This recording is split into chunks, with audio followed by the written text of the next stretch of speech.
السلام عليكم دمانتين وحرجينين وعافمات قبطان maanta waxaan ka hadli doonaa question type-keeni shanaad oo aynu kaga hadli doono waa maxay paragraph matching paragraph headings. Paragraph headings waxay noqonayaan ama question type-ka noocani in ma garanaysaa headings loo sameeyo paragraph kasta oo question type-ka noocana saa looga shaqeeyo. Expectation-kaad ka rajayn karaysaa question type-ka noocani waa maxay? Waxaa lagu siin doonaa list of headings.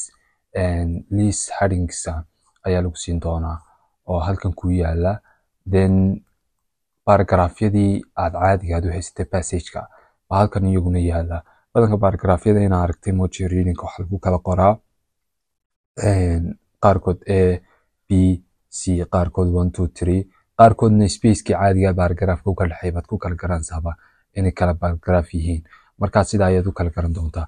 List of headings-kan halkan baa lagu siinayaa ama headings ciwaano aad u samayn doonto paragraph kasta u saxsan aad siin doonto. So question type-ka noocani sidoo kale way kala horhoreeyaan. Yacni heading paragraph halkan ciwaan ku yaala halkan noqon maayo paragraph-ka koowaad ciwaankiisa.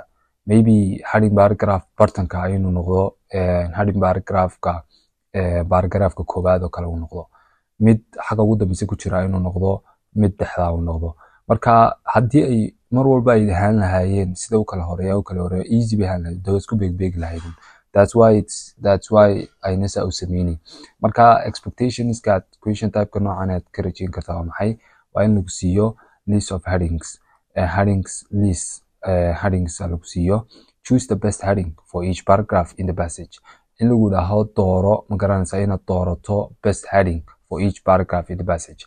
Inaad doorato heading-ka ugu fiican ee paragraph kasta. Marka heading fara badan baa lagu siinaya in 15 headings lagu siiyaa suurtagala. Paragraphs-ka haysataana inay yihiin 6 baa suurtagala. So 15 mid waxaad ka dooranaysaa 6 xabo oo ku habboon each halkii heading oo ku habboon hal paragraph.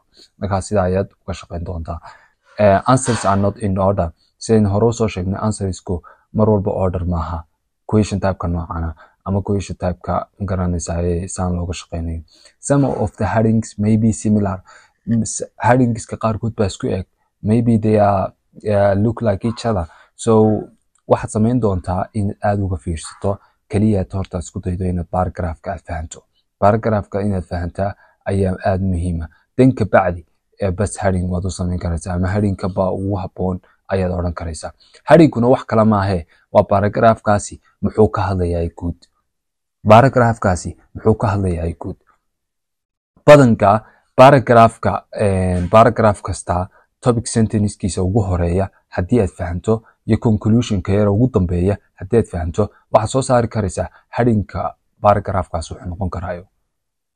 Mayla fahantiinta paragraph kastood haysato haddii aad akhrido topic sentence-ka ama sentence-ka ugu horeeya paragraph-ka ku bilaabmaayo iyo sentence-ka ugu dambeeyo paragraph-ka ku dhamaanayo waxaad fahmi karaysaa adoon paragraph-ka wada akhriinba paragraph-kaas wuxuu ka hadli karaayo. waxaana u samayn karaysaa heading-ka ugu saxsan baad u doori karaysaa.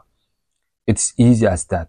Laakiin badanka dadku sababtay uga cawdaan heading ma garanaysaa paragraph headings-ka waxa weeyaan maadaama headings-kuna isku wada eeg yihiin sidoo kalena ma garanaysaa paragraph-yada qaarkood ay aad iyo aad u dhaadheer yihiin oo paragraph-kii baa laga yaabaa inuu aad u dheeraado kabacdi headings-kiina isku eekaadaan waqtigiina uu kaasii dhacayo maadaama waqti ku xisaabsanayso mar walba. Markaa sida aynu nidhi question type-keenii hore ma garanaysaa which paragraph contains kuwan question type-ka noocanna waa la midun. Do this question type last. Marka ugu dambeysa ka shaqey qaybtan. Laga yaabaa passage-ka koowaad oo kale waxaa ku jira true and false. Maybe sidoo kale waxaa ku jirta gap fill sidaynu question type-ka hore aynu usoo egnay. Sidoo kale waxaa ku jirta match the paragraph headings-ka. Markaa saddexdaa question type meesha ku jira labadan question true and false-ka iyo gap fill-kaad kasoo shaqaynaysaa. Then go directly to the paragraph headings. Marka saddexaad ee ugu dambeysa paragraph headings-ka ka shaqee. Sababta tan kugu fududaanaysa waxa weeyaan inaad passage-ka soo fahanto oo passage-kaada oo fahansan aad hadhow heading u samayn karto ama ciwaanad u samayn karto aad bay u fududtay. laakiin haddaad iyaga ku bilowdo waqtiguna uu kaa dhacaya, question typeskaagii kalena laga yaabaa inaad aad ka gaarsiin kari weydo. marka maxaynu leenahay do all other questions for that passage first. questionska kale kudan samee passageka marka koowaad. You will then be familiar with the passage. markaas familiar la noqon doontaa passageka. You will get some of the answers from the memory. memoryga waxaan uga jeednaa markaad akhrido dhowr jeer true false-ka aad kasoo shaqaysay, aad soo akhriday passageka, then haddana aad gaafilkii aad soo akhriday passageka ila jawaabi kasoo saaraysa, aad akhriday passageka laftarkiisii.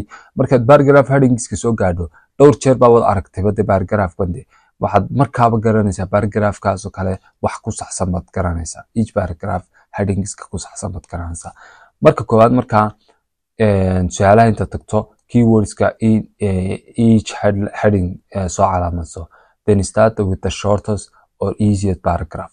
paragraphsku saynu isla arki doono, qaar baa gaagaaban, qaar baa dhaadheer, iyagoo passage keliya ku wada jira. marka kuwa ugu gaaban ee ugu fudud ka bilow, kuwa ka bilow si ay kugu fududaato insha Allah taala. tibiskaad uga shaqayn kartaa waa sidaa. bal imkana aynu isla eegno dhowr example ah. ma doonayna videoga dheereeyo insha Allah taala. aynu isla eegno example-ka. isla eegi doonaa example-keenu haysano, bal aynu isla eegno insha Allah taala.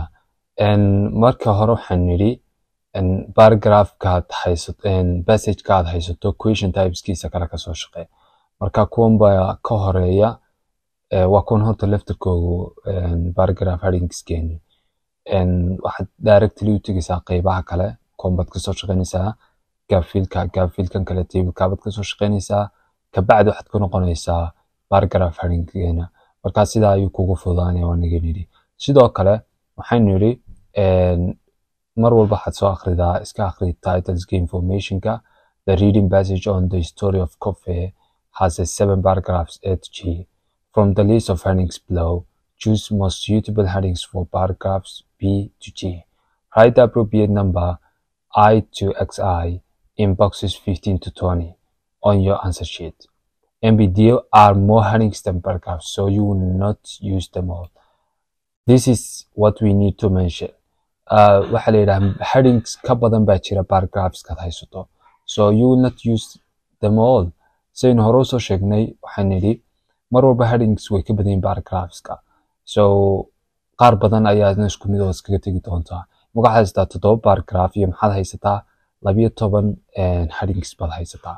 so kabacdi waxaad eegi doontaa insha Allah in aanad magaranaysaa mid kasta aanad qaadanay ee ka ugu saxsan mid kasta aad doorato. so maxaynu nidhi marka labaad waxaynu nidhi akhri magaranaysaa su'aalaha headingska mid kasta akhri, then go the shortest and easiest paragraph. so kan ugu horeeya saynu arkayno waa short, ma arkaysaa? ka ugu dambeeyana intuu leeyahay paragraphkan kan uu ka weeyay. so waxa la qaatay inaad mar walba ku bilowdo ka ugu yar. so halkan iska ilaali mar walba. imka waxaan la siiyay example answer kan la siiyay paragraph A waa inoogu shaqeeyba. paragraph A kama bilaabaysid. marka qaarkood khalad baa jirta ardayda ah inay magaranaysaa ay paragraph A ka bilaabaan, so ay isweydaariyaan answeriska. halka paragraph B answeriskaygu noqon lahaa, maadaama paragraph A lagu siiyay mar horeba, halkaasaad AV ka dhigaysaa, then paragraph C ay haddana dooranaysaa, haddana paragraph D. marka intaad isku khalkhaldi lahayd example ka lagaga sii shaqeeyo mar walba iskaga tegaysaa. example answerkeena ee paragraph A-ga waxa la yiraahday jawaabtiisu waxay noqonaysaa IV oo ah first contact. so halkan maxaynu nidhi, halkan waxaan ka hadlanay coffee was first discovered in East Africa in an area we know today as Ethiopia. so markii ugu horeysay coffeega waxaa laga soo discover gareeyay East Africa. marka paragraphka nidhi sentence-ka ugu horeeya haddaad fahanto waxaad fahantay paragraphka dhan wuxuu ka hadlayo.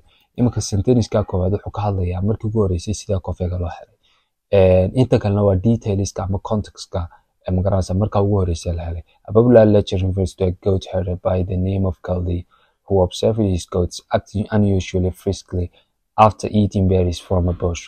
Curious about this phenomenon, Kildy tried eating the berries himself. He found that these berries gave him renewed energy. So this question, the reason why it is first contact is because Kildy is mentioned here.